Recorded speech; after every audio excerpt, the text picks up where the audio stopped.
media.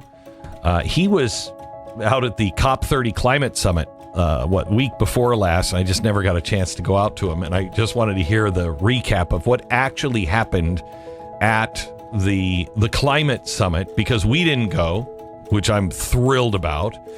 And of course, China's just really looking good. Are they? They're building one coal plant a week. Are they really leading the world in this? What a bunch of dopes.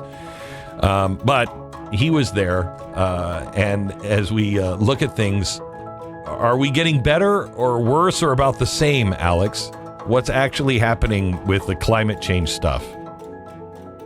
Well, thank you very much for having me, Glenn. It's great to be here. And I've been covering these for 15 years now. I've been going to the one they did in Copenhagen. I'm covering these for New American Magazine. And this one was very interesting because we've got Trump in the White House. And, of course, he actually boycotted the summit. We reached out to the State Department. They told us they deliberately chose not to send anybody.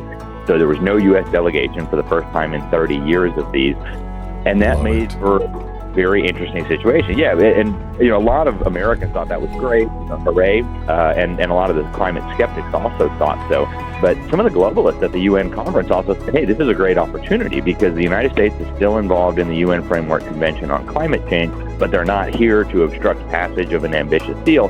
So let's do some great stuff, and then when Trump is gone in 3.5 years, we'll impose that on Americans. So obviously Trump card, you could get us out of the UNFCCC.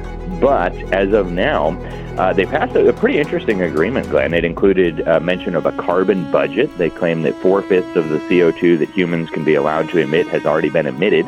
And, of course, the United States and the West, most of that. True story. So India and China get to do the rest, essentially. They passed really a lot of the side agreements. A big group, including a bunch of U.S. allies, passed an agreement on information integrity where they said we need to censor the internet and censor people who don't agree with us. Pretty remarkable. Brazil and the European Union passed, they created this new system to integrate the carbon markets of the world. They were very enthusiastic about that. They got in the main agreement a bunch of new metrics and tools for analytics, basically tools for future enforcement of these climate decrees. So a lot happened. And really, I think the strategy for these people, Glenn, is, hey, we've got Trump for 3.5 more years. Let's just keep our heads down. We know that he doesn't believe us. We know the American people don't believe us. So let's just not talk about it too loudly. We'll keep building this climate regime, as they call it, brick by brick, cop by cop. And once Trump is gone, we'll hit the pedal to the metal again.